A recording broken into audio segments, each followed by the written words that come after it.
porches looking to the southwest to see if a tornado was on the way. "Why are you doing this? I told you the truth." "We'll see, young lady." "I'm 30 years old, so stop treating me like a child," she protested. "Let's go call your parents and find out how old you really are." He nodded toward the courthouse. She giggled.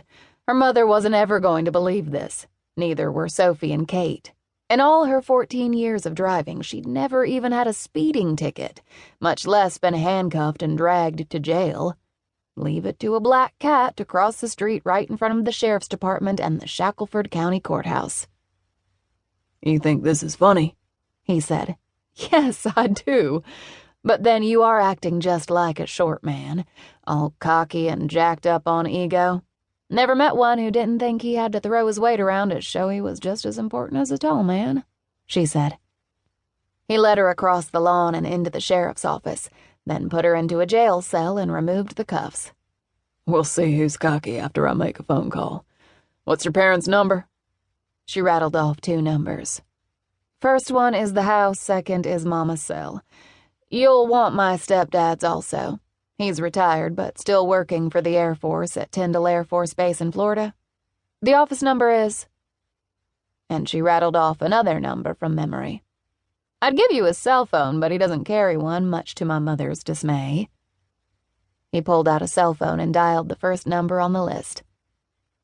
"This is Auxiliary Officer Theron Warren of the Albany, Texas Police Department," he said. Then he listened to someone on the other end. "No, ma'am. Your mother is fine, as far as I know. This concerns your underage daughter who was driving with an open bottle of liquor in the car," he said. He listened some more. "Yes, ma'am. The whole car smells like amaretto liqueur. What is so funny, ma'am?" Fancy giggled again, and he shot her a dirty look. "I see. Then she really is 30 years old. Could you give me her date of birth?" He checked the driver's license and glared at Fancy. How in hell did a woman get to be 30 and still look 16?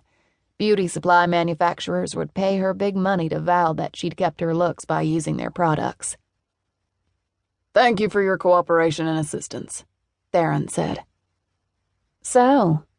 Fancy flipped back her shoulder-length brown ponytail. "You blew 0 on the breathalyzer, and I had another officer check that bottle in your car. It was almond extract for cooking, not liquor. And it was broken, not open," he said grudgingly. "I guess you're free to go. So you are 30. So his name was Theron Warren, and he thought he was only a step down from God. Well, today began Officer Theron Warren's voyage into reality. He was fairly good-looking, with those dark green eyes and thick brown hair feathered back from his face. He filled out the uniform really well, too. But it all looked a bit surreal, as if he were a little boy playing cops and robbers instead of a grown man. From behind, he could be a high school sophomore in a school play. But when he turned around, his steely eyes and chiseled face with a 5 o'clock shadow told a different tale. He opened the cell door and stood to one side. What kind of name was Fancy, anyway, he wondered.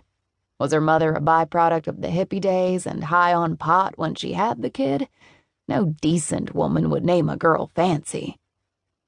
"I could have saved you a lot of trouble if you'd just listened to me. It's almond extract to make cookies with tomorrow, not amaretto," she said. He unlocked the jail cell. "You are free to go, Miss Sawyer. What are you doing in this part of Texas anyway?" he asked. "That, sir, isn't one bit of your business." She threw over her shoulder as she marched out the door.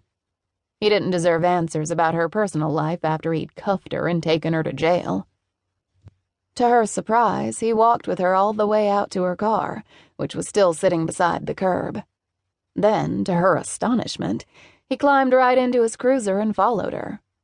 Was he spying on her or simply at the end of his shift? She drove at exactly 25 miles an hour, far below the limit, and hoped it annoyed the devil out of him.